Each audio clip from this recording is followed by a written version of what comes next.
This happened when I was a kid, and even now, years later, I still get chills thinking about it. Every summer, my family would spend a week at this quiet, isolated spot called Pine Lake. It wasn't a touristy place, just a tiny old cabin, a dock and water stretching out into thick, endless trees. No neighbors, no other campers, just us in the forest. I used to love it there. It felt like our own little world. But after that summer, I never wanted to go back.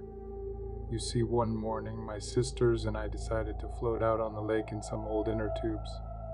The air was still heavy with mist curling over the water in thick, ghostly wisps.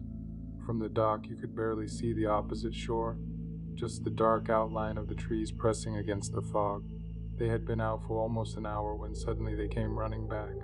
They crashed through the tent, soaking wet, panting, shaking, faces as pale as ghosts. It took them a minute to even get the words out, and when they did, it didn't make sense. They said they'd seen something on the far shore. At first, they thought it was a dog, low to the ground, unmoving, just watching them. But then it stood up, and it wasn't a dog anymore. It was pale, almost bone white, and moved in an unnatural, jerky way, like a puppet on tangled strings. It swayed, shifting from side to side, its movements erratic and just wrong. Then, suddenly, it turned its head and looked right at them. And the way they described it, its eyes weren't right. They weren't glowing, they weren't reflective, but they were just deep, dark, empty pits. Then, in one sudden motion, it dropped back down onto all fours and bolted into the trees. They were hysterical by the time they finished telling us. My dad, who never gets rattled, just sat there for a long moment, rubbing his jaw. Finally, he told them to sit tight and not go near the water for the rest of the day. He didn't say it, but I could tell he believed them. A few nights later, we were trying to pretend like nothing had happened, but everyone was still tense. Even the fire didn't feel comforting that night. By midnight, we were all crawled up into the tent. The woods had gone eerily quiet. No crickets, no wind in the trees, just the distant lapping of water hitting the shore. I don't know how long we lay there before we heard the footsteps. At first, they were faint, slow, and somewhere out there in the trees. Then gradually they got closer, deliberate, circling the tent. I barely breathed, heart pounding so hard I thought it might burst. My dad, lying closest to the entrance, sat up slowly. Then it stopped. Everything was dead silent. And then, from just beyond the fabric of the tent, a low growl. Not like a dog, not like a bear. Something that shouldn't have been there. My dad didn't hesitate.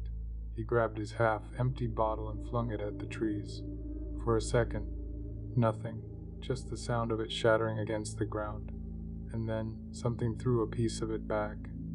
I swear to God, something hurled a shard of broken glass straight toward us, and it sliced through the tent and hit my sister's arm. She screamed, clutching it as blood started running down her skin. And then, footsteps again, faster this time, running but not away, around us, circling faster and faster. We stayed huddled in the tent the entire night. None of us moved, none of us spoke, and I stared at the ceiling, shaking and counting the hours until the sun would rise. As soon as morning broke, we packed up and got the hell out of there. My dad didn't say a word, just drove. I remember looking back at the tree line as we pulled away, expecting to see something standing there watching us leave, but there was nothing. My sister still has the scar from when the glass cut her, a thin, jagged line down her forearm. I don't care what anyone says. People think it was just an animal, or a trick of the fog or our imaginations. But I know what I saw, what we heard, and the scar my sister still has to prove it. We weren't alone that night at Pine Lake. I live in a very remote area, far from the city, where the landscape is vast and mostly open. About 15 minutes from my house, there's a large plain with 2 lakes, and beyond the lake stands an abandoned estate. The estate has always been a mysterious and eerie place, surrounded by rumors of strange occurrences. People claim to have seen odd shadow figures entering or wandering near it. We didn't buy it, and so 2 years ago 2 friends and I decided to go camping there at night to investigate and see for ourselves what all the fuss was about. We planned everything out and agreed to meet at the entrance of the plain at 7:00 p.m. At the start of our walk, we were in high spirits. joking and laughing about what we might encounter. The thought of exploring the abandoned estate felt thrilling and adventurous. But the further we ventured, and with the sun beginning to set, the atmosphere changed. The plain became enveloped in an eerie silence, and the crunching of dry autumn leaves under our feet added to the tension. The joke started to fade, and the closer we got, the more we began to question whether or not we should proceed at all. After all, the estate wasn't just abandoned.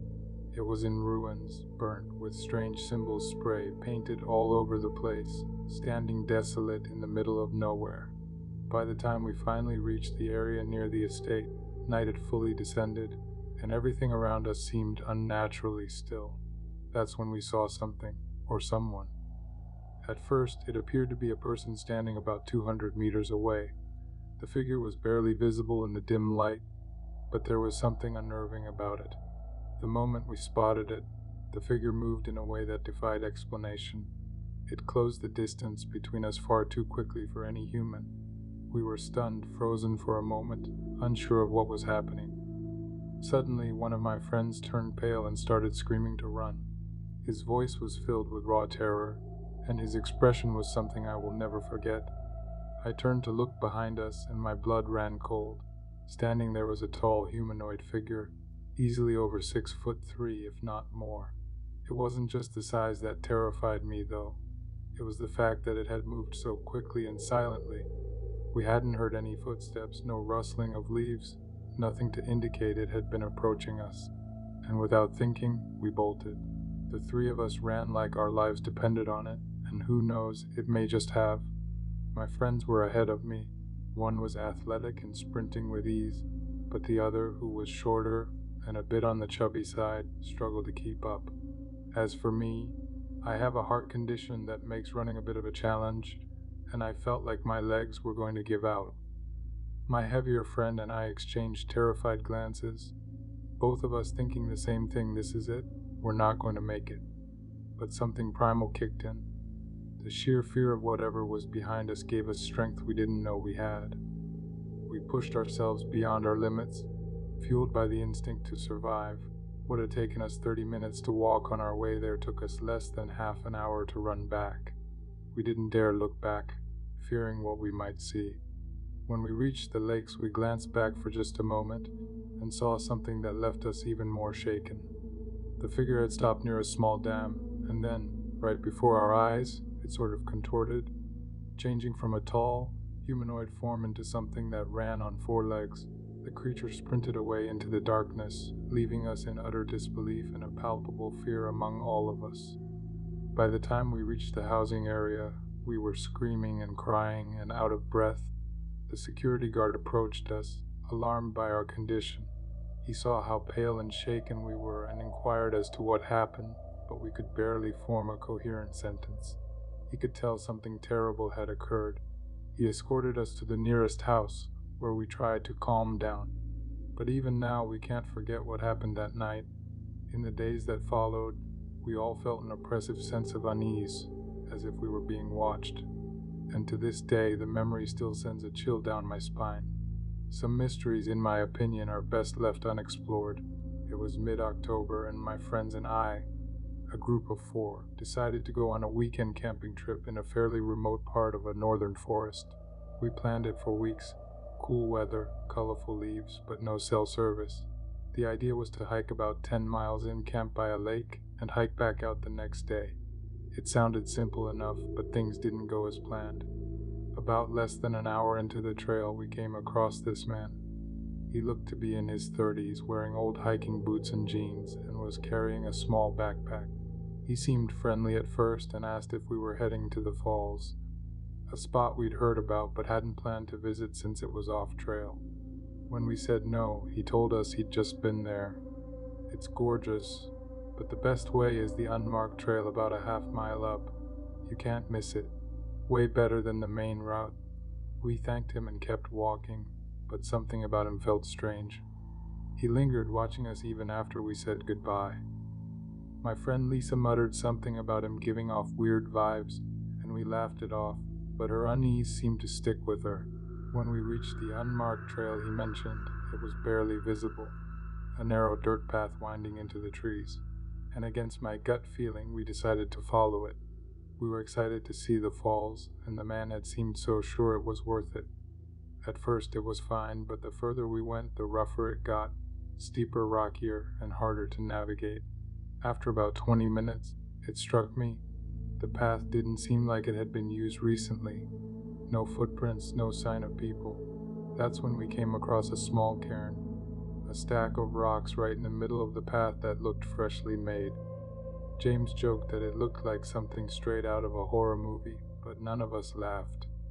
By then, the mood had shifted. It felt like we were being watched. When the trail began to disappear into dense trees, Lisa was the first to say that we should turn around and that it didn't feel right. We all agreed and started backtracking. Then we saw another cairn, identical to the first, right in the middle of the trail, except we didn't recall passing it before. Someone had placed it there while we were walking. A chill ran down my spine, but I tried to stay calm. My heart, however, was racing. We started moving faster. James pulled out his phone to check our GPS, but of course there was no signal. That's when we heard it, a sharp crack, like a branch snapping just a little way off the trail.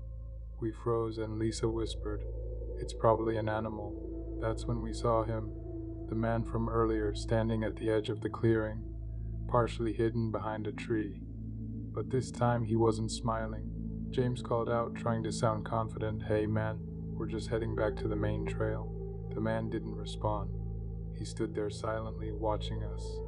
Then two other men stepped out from behind nearby trees, both wielding machetes. "Drop your packs," the first man said, his voice cold and commanding. My stomach dropped. None of us moved. We were frozen in shock. One of the other men stepped closer, waving his knife. "We don't want to hurt you. Just drop your packs and go back the way you came," James whispered. "Run." I dropped my pack before we bolted, and I've never run so fast in my life. Branches scratched at my face, but I didn't care. I could hear them yelling behind us, their footsteps crashing through the underbrush. At one point, I felt a hand grab my jacket. By some miracle, we made it back to the main trail. I don't know how, but we did. We didn't stop running until we reached the parking lot, and the only cars there were ours and an old, beat-up pickup truck with no license plates. We didn't waste time. We piled into my car, locked the doors, and sped off without looking back. We reported it to the local police, but they never came back to us. And to this day, I wonder what would have happened if we hadn't turned back when we did. I also want to add, please download your maps, and whatever you do, don't follow unmarked trails. But most importantly, don't trust as strangers. Last summer, we were camping at a state park in the Northeast. It was a beautiful day, warm, clear, perfect for our hike. When we got back to our campsite, we noticed a car pulling a brand new teardrop trailer struggling to back it into the site. Not unusual, honestly. I've had my fair share of trouble with that, too. The last thing I'd want in that situation is a bunch of strangers offering helpful advice, so we left them be. 45 minutes later, everything had changed. I took the dog for a walk, and as I neared that part of the campground, I saw flashing lights and a crowd of people, police and fire trucks. Something bad had happened. I wasn't one to gawk, so I turned around. That's when another camper, a woman I didn't know, approached me. "Did you hear what happened?" she asked. Before I could answer, she launched into it. It had been their first trip with the camper. 3 generations of a family, grandmother, mother, and young daughter, out for what was supposed to be a fun weekend. But the site they'd chosen had a steep, aggressive grade, sloping down to a lower flat area, and they made a devastating mistake. They unhitched the trailer on the incline without positioning it perpendicular to the slope. Worse yet, they forgot to chock the wheels. Gravity took over instantly. The teardrop lurched backwards, gaining momentum fast. In a panic, the grandmother tried to stop it, but a 1,000-pound trailer doesn't stop for a person. It knocked her down like she was nothing, dragging her along with it as it barreled downhill. The trailer didn't stop until it smashed into the tree line below, but by then, the damage was done. By the time the first responders arrived, the grandmother was in bad shape. I later learned she had multiple broken bones and internal injuries. They stabilized her at a local hospital but had to airlift her to a large trauma center. After the scene cleared, I looped back around. The campsite was roped off, 2 park rangers standing near their vehicles, watching over what was left behind. Days later, the teardrop trailer was still sitting there, untouched, wedged in the trees like a silent wreck. Let this be a warning to everyone. Always chalk your wheels. One time, there was a group of campers across from us at another site, probably in their late 20s. They were drinking late into the night, which normally wouldn't be an issue at a public park, but one guy, an obnoxious, wasted idiot, had this habit.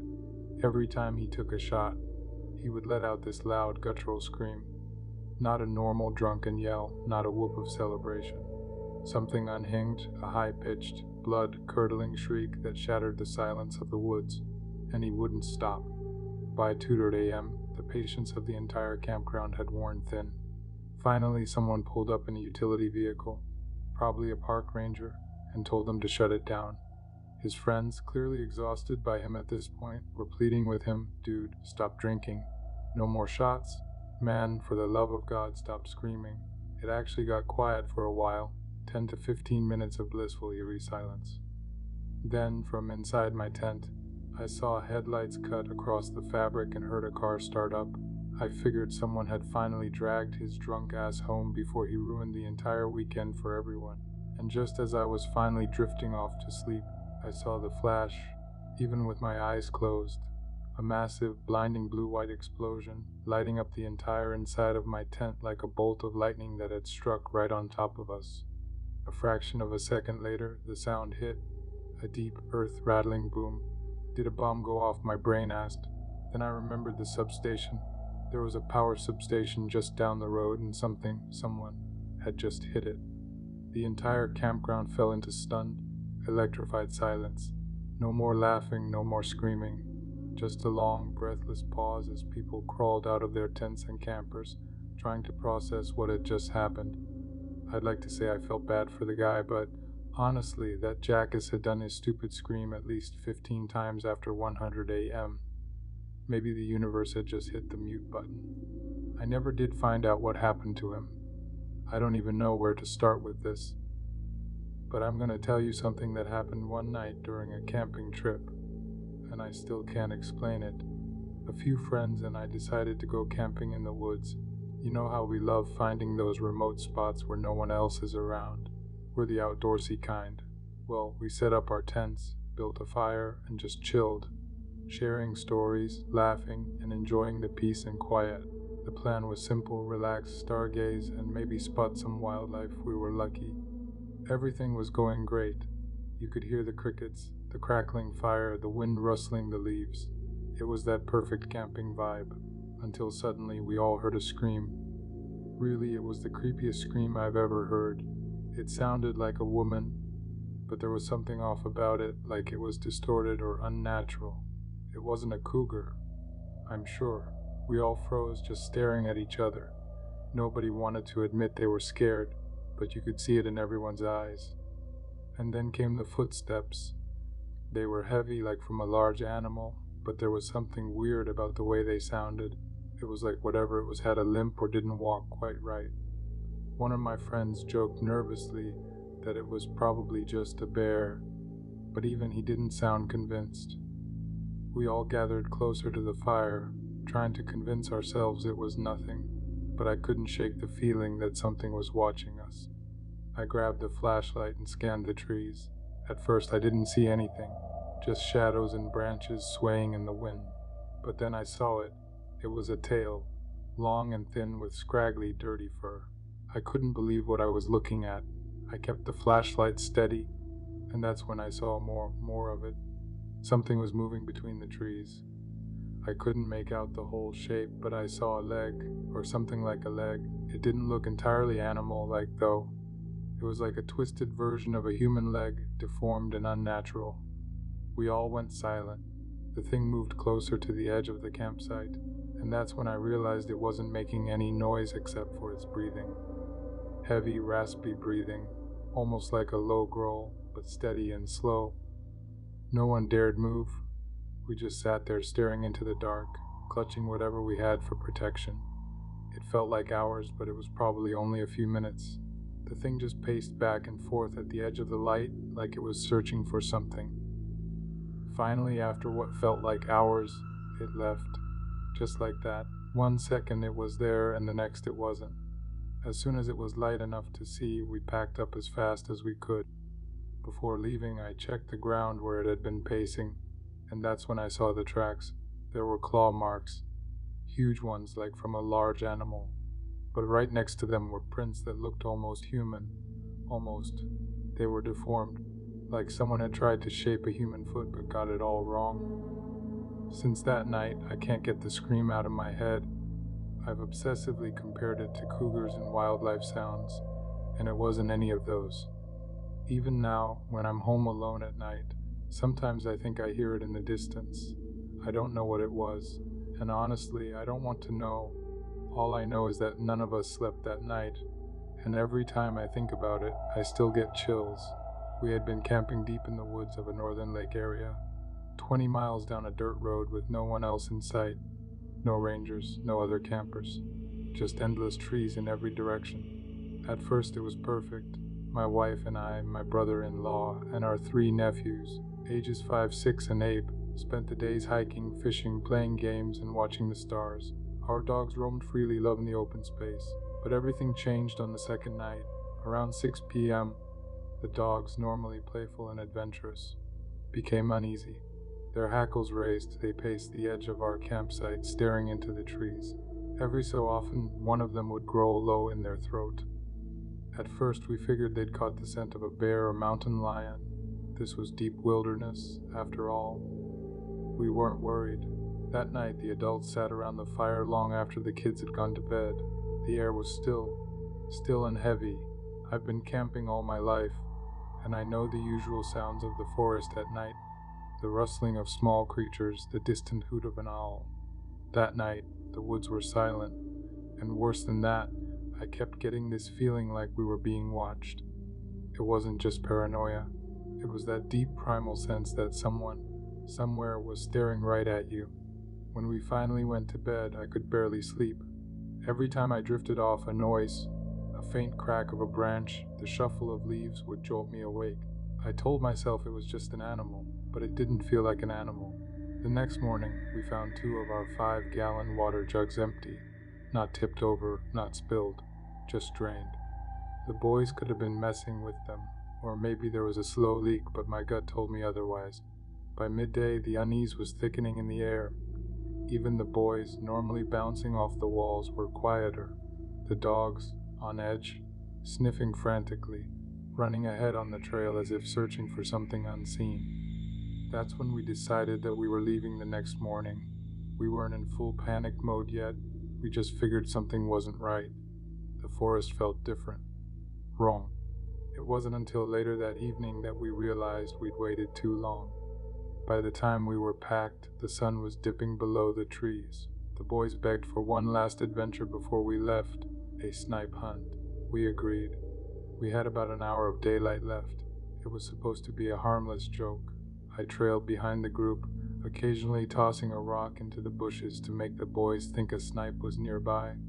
We were maybe 5 minutes from camp when a rock, the size of 2 fists, came flying out of the trees and barely missed one of my nephews. We all turned, expecting to see some animal, but there was nothing. Then another rock, this one hit me square in the back. The other adults stared at me, waiting for me to admit I had thrown it, but I hadn't. I looked past them into the trees. Something moved. Not an animal, not a person, something. A shape too tall, too thin, just standing there watching me. I grabbed my nephew's hand. Time to go now. We didn't run, we walked fast and silent. But behind us, we could hear the woods moving. Branches cracked, leaves rustled, as if something was running alongside us just beyond the trees. Then, all at once, it was rushing us. We grabbed the kids and sprinted for the cars. Behind us, the bushes shook violently. Something was there, maybe something, but we didn't stop. We tore out of there, kicking dust up behind our tires. The forest thinned, but the tension didn't fade. We kept checking the rearview mirror, half expecting to see the figure standing at the tree line, watching us go. Then we saw the bones. They started appearing along the dirt road, scattered at first, a skull here, a rib cage there. But then there were dozens, rotting carcasses, stripped bones, the remains of deer, raccoons, rabbits, some fresh, some old. It went on for nearly a mile. We swerved around them, trying not to run over the more recent ones, but the smell of decay was thick, seeping into the car. And then we saw it, a green bus parked off in a clearing, faded, rusted, and abandoned. I, for some reason, stopped. I don't know why. Maybe I thought someone was camping there and needed a warning. I stepped out of the truck. The bus was in ruins, flat tires, newspaper-covered windows, and strange symbols scratched into the peeling paint. In a fire pit 20 feet across and deep, and inside it bones, more than I could count, some bleached white, while others stained with flesh. Hanging from the trees were small animal carcasses tied up with string. I felt something watch me. I turned back to the truck, my stomach twisting, and I saw my wife's face as she told me to get into the truck with her eyes wide. I didn't hesitate. We caught up with my brother and drove the rest of the way in silence, never looking back. We don't know who was out there, and we don't want to know. All we know is that something was watching us through the trees. My brother and I had gone camping deep in the mountains for a few nights. The first night was perfect. We found a nice clearing, safely built a fire, and settled into total peace.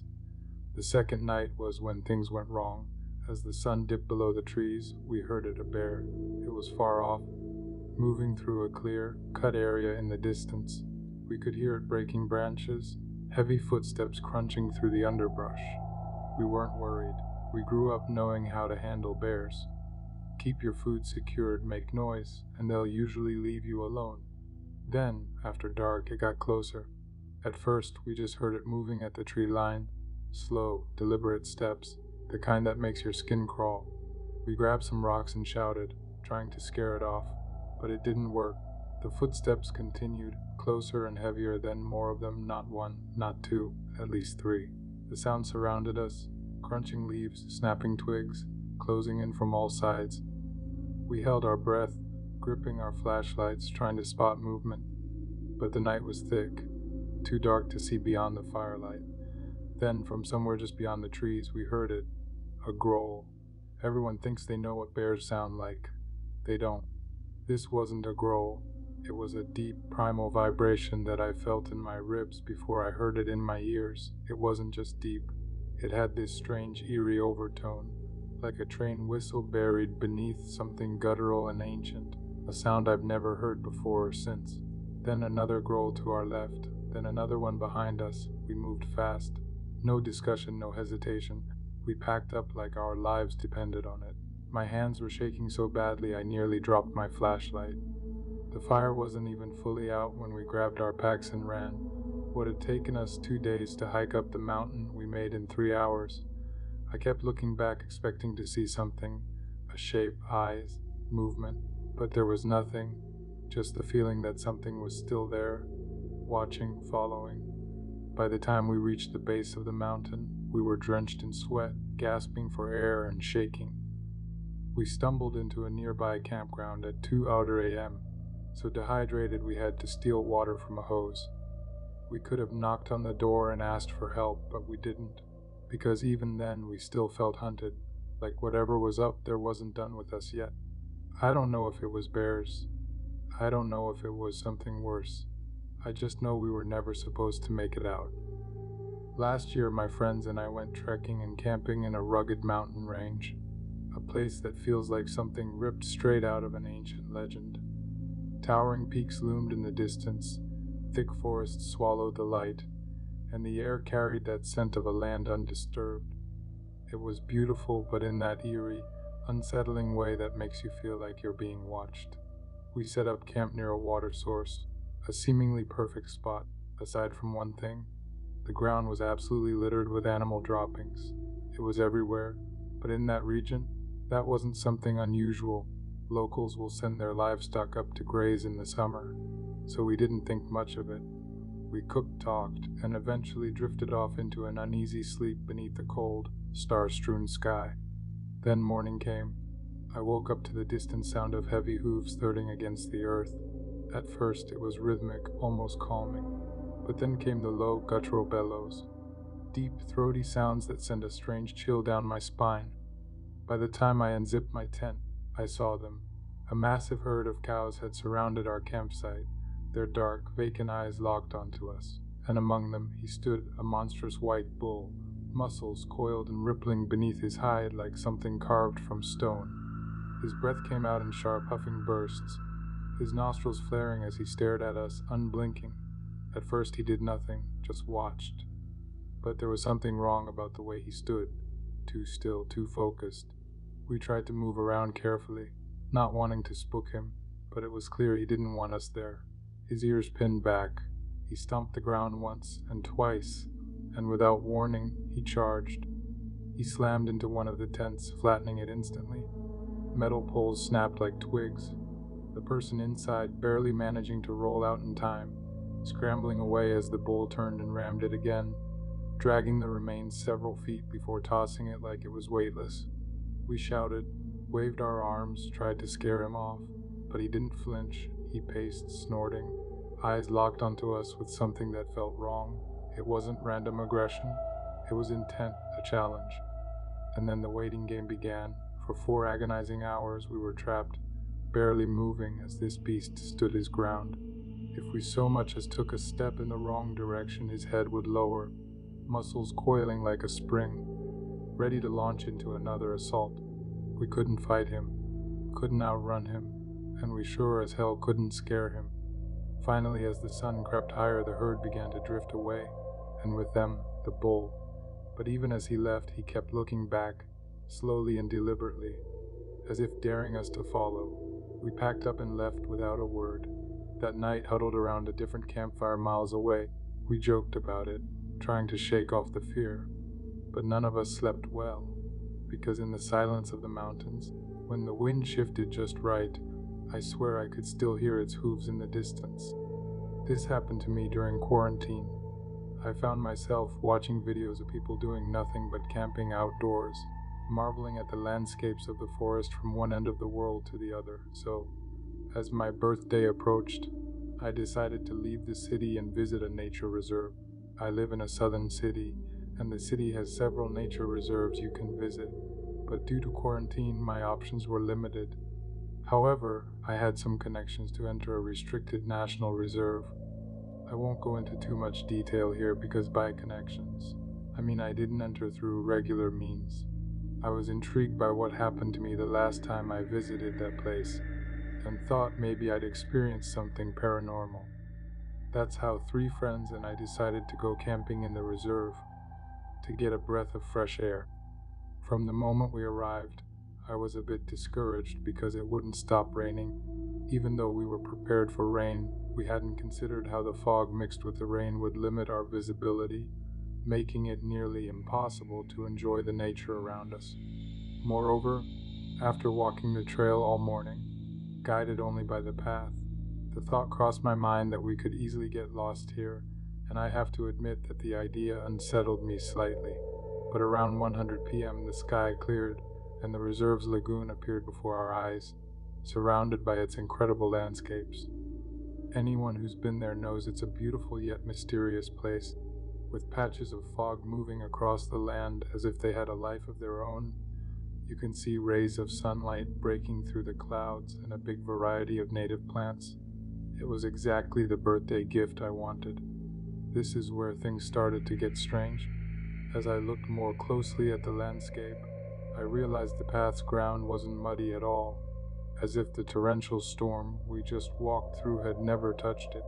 I admittedly looked around to see if the storm had moved on, or if it was still nearby. To my surprise, it seemed like the rain clouds were surrounding the lagoon. I pointed this out to a friend nearby, and she told me that the phenomenon was more common than one might think, saying it happened around a nearby airport, and that's why it was built in that location. I'd never heard that before, but it was enough for me. As long as frogs and snakes weren't going to be falling from the sky, I was there to enjoy myself. So we spent the afternoon eating and chatting about the pandemic, the challenges of quarantine, working from home, family, everything really. but I was waiting for the moment someone would ask me about the faceless woman I'd seen there last time. Sure enough, it was my friend with the airport theory who brought it up. My friend goes, "This place is beautiful, but I can't imagine how a woman could be out here in just a dress. It's freezing cold." I reply, "I know what I saw. You can believe me or not. But honestly, we're having a good time, and I don't want to talk about it." For a few minutes, they teased me, saying it was just a mannequin someone forgot, or that I was seeing things, and in the end we laughed, and I suggested we cut the cake since it was getting late. We sang happy birthday and everything was fine, until we noticed an echo. It sounded like more people were singing with us. We liked the echo and kept singing, but then my knees buckled. It wasn't an echo after all, it was humming, as if someone was trying to remember the tune with little pauses here and there. I tried to figure out where the sound was coming from but could not, and it felt like whoever was humming was right next to us, but we couldn't see them. When I snapped out of it, I told my friends that we should leave, and at that moment one of them pointed to the lagoon, and there she was, a figure of a woman in a black dress standing by the water's edge. I didn't feel fear. It was more like seeing an old acquaintance who'd been gone a long time. Or rather, as if I was the one who'd been away and was now back. Only my friend and I could see her, but everyone heard the humming, as if she was standing right there with us. That made the girls uncomfortable, so we quickly packed up and left the reserve, heading back to the city. On the way back, my friends were nervous about the incident, but my guy friend was completely pale and silent. When we dropped everyone off, I asked him if he was alright, saying it wasn't a big deal, just a normal-looking woman in my opinion. But then he went on to say, no normal women have feet, and that thing didn't, they simply weren't there. That started to freak me out a little bit, but we left it there, and we haven't spoken about it since. There were some woods next to my friend's house that we used to explore as teenagers. Deep in the trees, hidden away like a forgotten relic, sat the remains of an old structure, perhaps a house, perhaps something else. The walls, made of cracked and weathered concrete, stood about chest height, no roof, no ceiling, just the skeletal remains of whatever it once was, tangled in creeping vines and overgrowth. One afternoon, a group of 4 of us decided to claim it. We weren't just exploring, we were building something. With a hatchet, a machete, and some pocket knives, we set to work like lone survivalists, hacking at the brush and clearing out the space near the structure. There was also a circular pit in the ground, half filled with bricks, maybe an old silo, a well, we didn't know. But we felt like we were making the place our own. By dusk, we had a fire going inside the walls, its glow flickering against the crumbling concrete. The air smelled of burning wood, and the night settled in around us. We sat around talking, laughing, feeling like kings of our own little ruin. Then I had to take a crap. This was not ideal, considering we were in the middle of the woods, but it was a quick walk back to my friend's house, 10 minutes at most. I'd made the trip dozens of times, so I wasn't too worried. I grabbed a flashlight and set off alone, the firelight fading behind me. Halfway there, I heard footsteps. Not the rustling of an animal, not the distant snapping of twigs. Footsteps. I stopped. The sound stopped. A cold weight settled in my chest. I took a few more steps, and there it was again. Someone or something was walking when I walked and stopping when I stopped. My skin prickled, my pulse hammered in my ears, and I turned back, walking faster now, flashlight trembling slightly in my grip. The firelight in the distance was a relief, and as soon as I stepped back inside the walls, my friends looked up. Back already, I hesitated, my throat dry. I think someone's out there. They stared at me, waiting for the punchline. Then we all heard it, a noise right outside the walls. It sounded like metal hitting concrete, a hollow, ringing clang, like someone had dropped an empty bottle. We froze. Every hair on my body stood on end. No one moved. No one breathed. Then, all at once, we snapped into action. We dumped water on the fire, smothering the flames as fast as we could, and shadows stretched around us, swallowing the structure in darkness. Without speaking, we squeezed through the broken sections of the wall, avoiding the main opening. We took the shorter, more difficult road through the thick brush because it was faster. Branches clawed at our clothes as we pushed through, trying not to stumble. We could hear something moving behind us, twigs snapping under deliberate footsteps. We burst onto the road, panting, adrenaline surging, and then we saw him. A figure emerged from the woods behind us. A man in a hoodie. He stopped at the edge of the trees, just standing there, watching. We didn't wait. We didn't speak. We just kept moving, never looking back, and we really hoped to never see that guy again. A friend shared this with me, and whenever I think about it, it still chills me to the bone. This happened on a quiet weekday. My friend and his colleagues, a group of dedicated researchers, had planned an expedition to a wooded area near the city. Though technically part of the urban sprawl, the forest was isolated and untouched. Thick trees swallowed the sky and birdsong wove through the crisp air. It was the perfect day for a little camping trip, safe enough, especially with other joggers around, cyclists and the occasional hiker. Their goal was simple: collect samples, document flora, and gather data for their research. They brought everything they needed: cameras, laptops, field notebooks, and sampling tools. Trekking deeper along one of the lesser used trails, the atmosphere seemed almost serene. The sunlight filtered through the leaves, casting shifting patterns on the forest floor. Conversations flowed between them, their laughter blending into the rustling leaves. But tranquility has a way of lulling people into a false sense of security. It started small, a flicker of movement among the trees, a quiet presence just beyond their line of sight, and then two men stepped onto the trail. They didn't appear threatening at first. No masks, no frantic energy. Just two average-looking guys moving without too much purpose. Then one of them reached into his jacket and pulled out a gun, and everything changed. "Hand over everything," the man growled, his voice raised, sharp, laced with insult. No hesitation, no pretense, just pure threat. The researchers froze. Their months of work, the valuable equipment, none of it mattered anymore. One by one, they obeyed, trembling hands offering up their belongings: cameras, laptops, cell phones, and wallets. Then one of my friend's colleagues, a young woman, had a panic attack. Her chest heaved. Her fingers clutched at nothing. Tears spilled down her face, but the attackers didn't soften at the sight of her distress. If anything, they doubled down on their aggression. The worst part was that there were other people in the forest. No joggers, cyclists, hikers.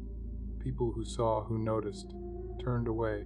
Some hesitated for a good second before silently disappearing down another path, unwilling to get involved. No one came to help. The robbery lasted minutes, but fear stretched into something endless. Then, just as suddenly as they appeared, the men were gone, vanishing into the trees, leaving behind only silence and the sickening emptiness where their belongings used to be.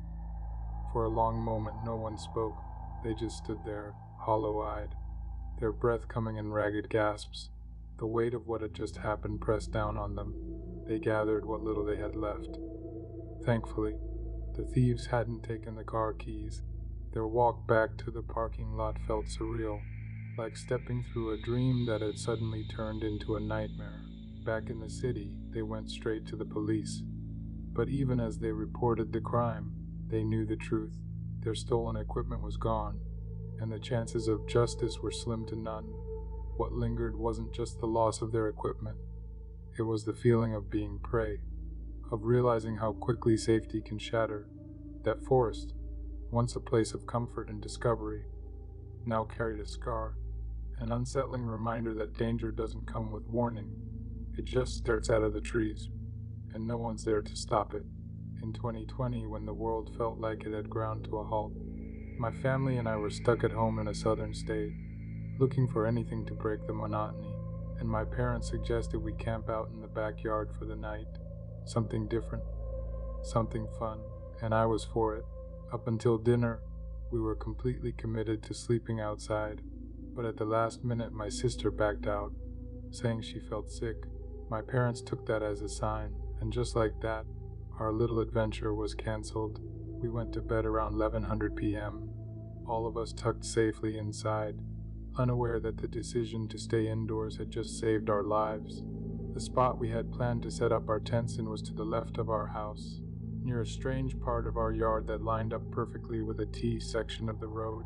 Occasionally, we would hear kids racing through the neighborhood late at night, but it had never been more than a minor annoyance, just noise in the dark. Then, around 12:30, that noise became something else.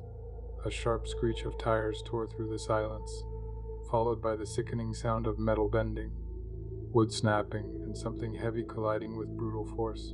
It jolted me awake, my heart hammering as I lay there, struggling to process what I'd just heard. In my half-sleep daze, I brushed it off, probably just some reckless teenager losing control. But it wasn't until my parents started yelling for my sister and me to come downstairs that I realized something was very wrong indeed. Their voices weren't just urgent, but frantic.